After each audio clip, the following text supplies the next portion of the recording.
Hello everyone and welcome back to another Star Stable video. In this video I'm going to be showing you how to get the honeycomb effect that I used in my latest edit. So this is what it looks like. So without further ado, let's get straight into this tutorial. So I started by browsing the internet and I found this honeycomb one by Avi Haley. The link to this video will be in the description because you're going to need this video to screen record it. So yeah, this is what it looks like. Okay, so as you guys see, it's black background and everything. We'll get to getting rid of that later. So all you're gonna do is screen record it. This is my screen recorder right here, as you can see, record and everything. And I'm just gonna screen record the video as usual, just normally screen record it, and it'll automatically go into your folders. So after you do that, now we're gonna head over into CapCut. Okay, so here we are in CapCut. You're just gonna import your honeycomb effect like usual. Then you're gonna find the place in the video where you want to put the honeycomb effect. I already have it saved. And you're just gonna add in your honeycomb effect, and then you're gonna just quickly bring it up right there so it's not blocking the video. So as you can see right here, it's kind of like you see like there's like black on the edges and stuff right there and right there.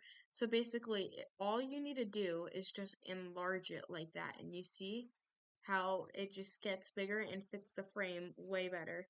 So you're just going to enlarge it just like that, so that is perfectly going to fit. Now we're going to get into making it fit, like it's a transparent background basically. So you're gonna make sure you're clicked on the honeycomb effect, and then you're going to go to remove background right here. You're gonna click chroma key, and you're gonna have this like weird circle thing, and you're just going to click, and boom, the background is now gone and it is transparent. Now let me show you, if you do this wrong, how bad it can be.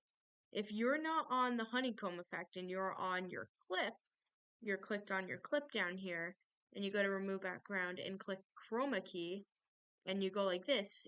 If you click it, it's gonna be all black and it's gonna look all like all that weird stuff. So you're not gonna want to do that. You're gonna want to click on the actual honeycomb thing. So now that you have it transparent and it's going to look like that, you can either choose to keep it like that or you can add effects to it. So you're going to click on the honeycomb thing again, and you're going to go over here to animation, and you have all of these animations you can choose from. Personally, for my edit, I use this glick down. I don't know. This one is only for pro users, so you sadly cannot use the one I used in the edit, the effect I used in the edit, if you're not pro, but you have literally all of these others that you can choose from that doesn't involve pro. But personally, I use this one in my edit, so I'm just gonna click on it. So as you can see, I added my effect. So there we go. And you guys may have saw this is like too enlarged and stuff from what I did in my edit. So I'm gonna quickly zoom out real quick, and I'm actually going to make it bigger until the honeycombs are the size of my liking. So there we go. Now I have it right there. Now let's click play again, and boom, there we go. That's basically what I did. So now the honeycombs are now the size of my liking. And if you think it's too slow or anything, you can just go over to speed right here. Let's say I want it to be a bit faster. So right there maybe. Want it to be faster, you can just do that. You can just play around with it, see what you like best.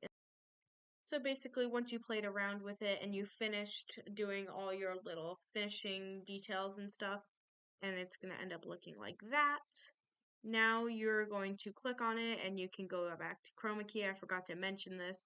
And if you want, and if you feel like it's like too dark or whatever, you want there to be a little bit of a fade, kind of, you can do shadow right there.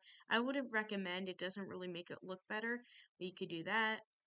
Intensity, you can like kind of like make like it fade a little bit, like the honeycombs. Or you can make them thicker and stuff. I recommend putting intensity right like around like 40, I'd say. I'd say 40 is a good number for intensity, around 40. And feather edges, that's basically either going to make your edges darker or basically fade them until they're gone. I recommend for feather, I recommend, I would actually say I recommend 40 again for feather. And then clean up edge, it doesn't really make a difference in my opinion. So you can just leave that alone. So I wouldn't touch shadow and I wouldn't touch clean up edge, but intensity and feather edge, um, I usually like to put 40 for both of those. So now that you adjusted your speed and just the effects on it and everything, now you have your finished thing. And if this is pretty obvious, but if you want to put this twice instead of doing it all over again, Control C and go to the other place you want it, Control V, and now you have your little tiny little honeycomb effect in two places. So that is how you get the honeycomb effect. So without further ado, that is it for this tutorial. If you have any questions, make sure to comment them down below. Thank you guys so much for watching. I hope you enjoyed, and I'll see you guys next time. Bye, guys.